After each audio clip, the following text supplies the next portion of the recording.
Mas com esta mulher não é assim, porque ela não é uma dessas feiticeiras que aparecem por aí, ou um produto da desinformação, da ignorância. Pelo contrário, é uma escritora respeitada por críticos e intelectuais. Uma mulher sem qualquer ligação com religiões, com misticismo. Uma mulher conhecida pela seriedade, pela inteligência. Ela é Hilda Hilst, que surpreendeu todo mundo há algum tempo ao afirmar pura e simplesmente que estava gravando vozes misteriosas, vozes de mortos. Para conseguir isso, Hilda repete a experiência de um sueco, Fredrik Jurgensen. Ela coloca num gravador ao mesmo tempo um microfone e um aparelho de rádio ligado no espaço entre duas estações e fica gravando. Gravando vozes que só podem ser identificadas com muita paciência e que nem todo mundo consegue ouvir. Para mim, logo no começo, apareceram vozes assim, entravam de repente numa fita, numa música e diziam só Hilda. E depois de 4 anos de trabalho, eu recebi uma voz que dizia: vamos estabelecer no mundo rede de telefonia. E de modo que eu não me importo se as vozes são banais ou não. Muitos pesquisadores se chateiam com esse aspecto banal, por exemplo, de comentar a sala, de comentar a roupa, de ter humor, até eles fazem muito humor. Aliás, é uma coisa também que seria bom desenvolver, dissociar essa experiência de qualquer ideia de terror, quer dizer, Bossa Bela Lugosi. Não acontece absolutamente nada com essa comunicação no plano do terror, quer dizer, qualquer pessoa que tenha construído alguma coisa ao redor das vozes no plano do terror, não é verdade. Eu gravo vozes de pessoas mortas. Por coincidência, um filme que conta a história de uma mulher que, como Hilda Hilst, consegue gravar vozes de pessoas mortas, está sendo exibido em São Paulo e Curitiba. É o último filme de Walter Hugo Cury, As Filhas do Fogo. E uma outra coincidência. Walter Hugo Cury é amigo de Hilda Hilst, embora ele se recuse a admitir que o filme tenha sido inspirado nas experiências de Hilda.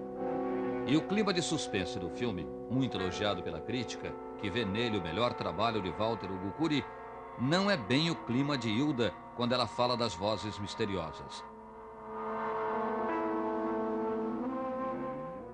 Você já teve algum contato com um cientista para estudar junto com você esse problema, essas vozes? Bom, eu tenho alguns amigos cientistas que são pessoas ótimas e, naturalmente, a gente também dá muita risada porque esse fenômeno é um fenômeno praticamente inexplicável em termos de ciência. Então, eu conversando com eles e tudo, eles acreditam no fenômeno, porque eles sabem que eu não ia fazer uma fraude do fenômeno, né? Mas as pessoas, os cientistas amigos meus que eu conheço, que são pessoas extraordinárias, como o professor César Lattes, o professor Mário Schemberg, eles acham o fenômeno bastante interessante, mas naturalmente cada um tem o próprio trabalho para fazer.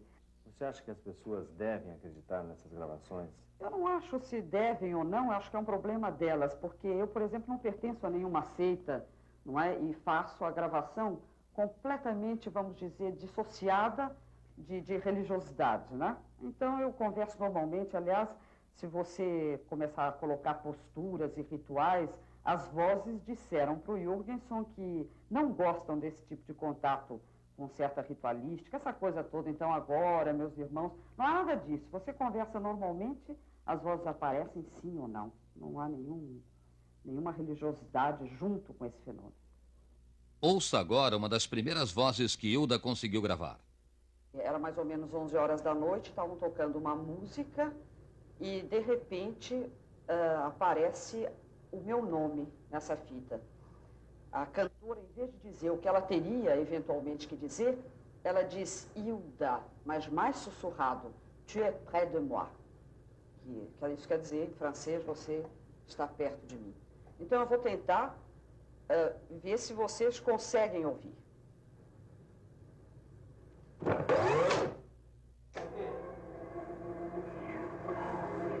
Preste atenção. A voz que diz Hilda é logo no início. É logo no início da gravação. Ouça bem.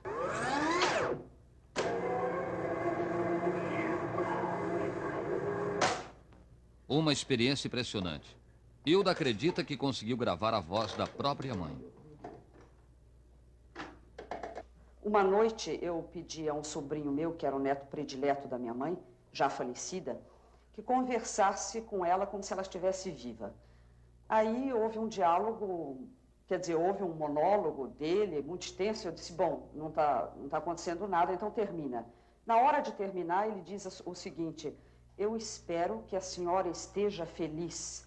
E, nesse momento, aparece o sim, que eu reconheci definitivamente como o sim da minha mãe. Um pouco comovida, mas é absolutamente ela. E ele continua zelando por nós. Então, depois da palavra feliz, aparece a voz da minha mãe, sim. Eu acho essa palavra muito importante. As palavras que aparecem no gravador simples, quer dizer, só com o microfone, são importantíssimas, porque só havia nós dois, estávamos na sala, e essa voz é uma terceira voz que não é identificada nem com a minha voz, nem com a dele. Então, eu vou tentar mostrar para vocês. Logo que o sobrinho de Hilda diz feliz, a voz que Hilda acredita ser da mãe dela diz sim. Vamos voltar. Péssimo exemplo. Tudo bem que a senhora esteja feliz e continue zelando por nós. É um sim meio sussurrado, depois que o sobrinho diz a palavra feliz.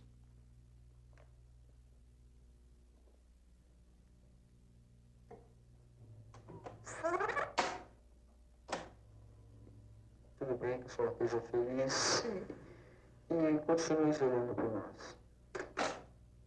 Agora é uma voz bem difícil de se ouvir. É uma voz que diz querido no meio da frase dita por uma amiga de Hilda. Uma prova de que estivemos aqui. Uma prova que eu estiver aqui dentro, presente. Uma prova que eu estiver aqui dentro, presente. Prova que eu estiver aqui dentro, presente. O psicólogo Cesário Morey crê na honestidade de Hilda, mas acha que as vozes podem vir da própria mente dela. Não há dúvida, essas gravações, elas são possíveis de serem realizadas, apenas há várias hipóteses que a ciência hoje apresenta para explicá-las.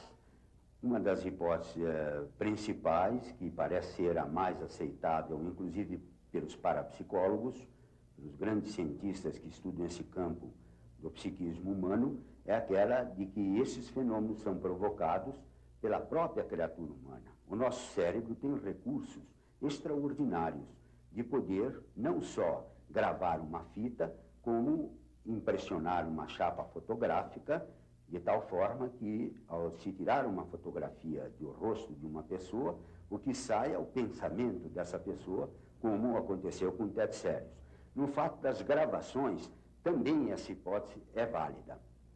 Nós podemos admitir que, na realidade, os fenômenos que estão ocorrendo atualmente no campo da ciência, principalmente a ciência que estuda o cérebro e os poderes do cérebro da criatura humana, quando o nosso cérebro está numa determinada frequência, na chamada frequência alfa ótima, nós verificamos que poderes extraordinários ainda estão para serem estudados quando eles são provocados por criaturas superdotadas. E você é uma escritora famosa, não tem medo assim que as pessoas pensem que você está ficando louca, essas coisas? Não, não tenho medo, porque se eu estiver louca, eu estou muito bem acompanhada. Porque o Instituto Max Planck em Munique faz a experiência, a Universidade de Dublin, o professor Hans Bender da Universidade de Friburgo.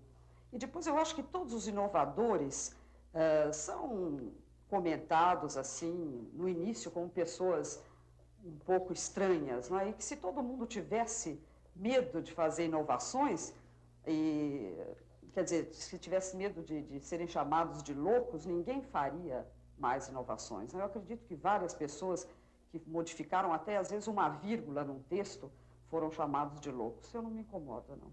Acho que é uma boa companhia.